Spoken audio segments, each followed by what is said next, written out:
just like last month, we're going to be working 3 reps on these, and we want to find a weight that we can do about 5 challenging reps of. So for those of you who are doing this in March, that means let's try to take that weight up a little bit more. Hopefully the work you did in March has gotten you a little bit stronger. So we're going to try to challenge ourselves with a little heavier weight if you can for those 3 reps again. And we're going to start week 1. We'll be doing 5 rounds at 60 seconds send off. So every 60 seconds, you'll do 3 reps. We'll rotate around 5 times in week 2, we're going to take it down to 50 seconds and we'll do 6 rounds.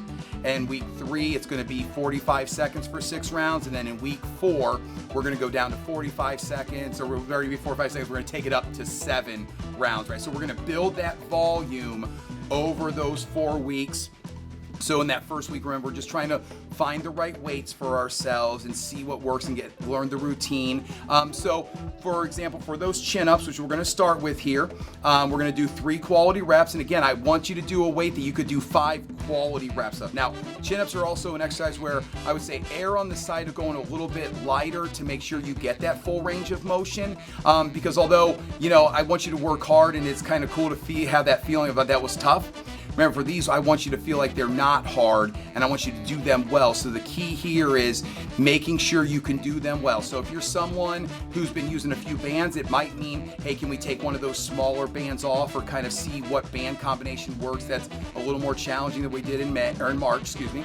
If you're someone who's already doing body weight chin-ups, this might mean adding a weight vest or maybe holding a weight between your feet to make it more challenging, to make it a little bit heavier. Obviously, the thing with the weight vest, they're 12 or 25 or 20 or 40 pounds. So adding that 12 pounds to your chin up might be a little too challenging. It might not be though, so we'll find out. Don't be afraid to try. But if it is, you can also use the weight vest and add like a small band to kind of split the difference there. Or you can just focus on the tempo and nice and controlled, slow lowering on the way down on those chin-ups. So there's a few ways to work on it. If you do have any questions about that, please talk to the coaches so we can kind of help you figure out what's going to work best. But remember, you're going to have 60 seconds to try the reps and then make some adjustments before you start your next set once you come back around there. So we have our chin-ups there for 3 reps. Then we're moving to our cyclist squats. Now again here, with those cyclist squats, I know that at times it can feel awkward as you're getting stronger. You're going to have to find ways to hold that heavier weight. Maybe it's a combination of the weight vest and the dumbbells or a kettlebell. And I know this can feel awkward, but in life, we do things that are awkward. We want to build strength and get comfortable with doing things that are awkward here. So again, sometimes you could also focus on, instead of heavier weight, just getting comfortable holding that awkward weight. And because for a lot of you, I know that you're probably not going as heavy as you absolutely can with those cyclist squats because of the challenge to get those weights up there. That's okay as well. Focus on your form, but don't be afraid to find a way that does challenge you here. And don't be afraid of that awkward feeling. It is actually going to make you stronger. Just the having to pick up a weight that's awkward and put it, hold in the right position or put those vests on. There is real value to that as well. So don't overlook that or underestimate the value there as well. But for example, if you were doing 50 pounds on your cycle squats, maybe you're going to try to take it up to 55 or 60, maybe a little bit heavier than that. Who knows, right? We're going to use the reps to find out in that first week if it's the right way. So we have our chin-ups, then our cycle squats. Then we're going to move to our dumbbell seesaw presses. So similar to our overhead press that we worked last month, but now the difference here is that we're going to work one arm at a time and we're going to shift here as well. So you're going to press that first one up. Now, as you pull that one down, you're going to press the other. I want them working at the same time here, and you're going to focus on walling up those abs, glutes are squeezed tight. We don't want to see the torso moving as we're rotating. So the seesaw press just offers a little bit more of a challenge for that core stability.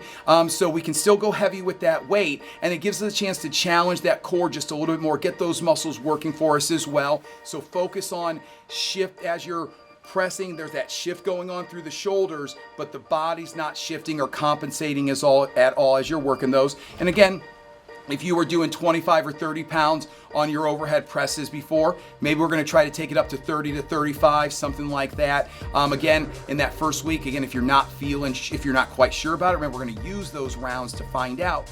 Especially in that those first couple sets, it's okay if they feel light, but by that fourth and fifth set, if you start to notice that maybe this is too heavy, next week we're gonna make it a little bit lighter. If you start to feel like, wow, this is still way too light, make a note to take that weight up the next week. So that's the value. That's what we want to try to get out of that first week as well, as the opportunity to figure things out. And then our last exercise is our side lunge, our sandbag side lunge clean. So for this one, we're going to step out to the side, feet pointed straight ahead, so those feet are still parallel. And remember, after you step out, you're no longer going to keep pushing forward. Once you've taken that step out to the side, now you're sitting your hips back toward the wall, not pushing further out to the side here. So we step out, sit those hips back, chest up, and then we're going to drive up through those legs, and we're going to go 3 to each side here. Now again, if you haven't done this exercise with us before, start with about a 25-pound bag, or excuse me, a 20-pound bag. That's usually going to work well for most people. As you're feeling, if you're feeling stronger, you feel more comfortable with it, you can take that weight up as well.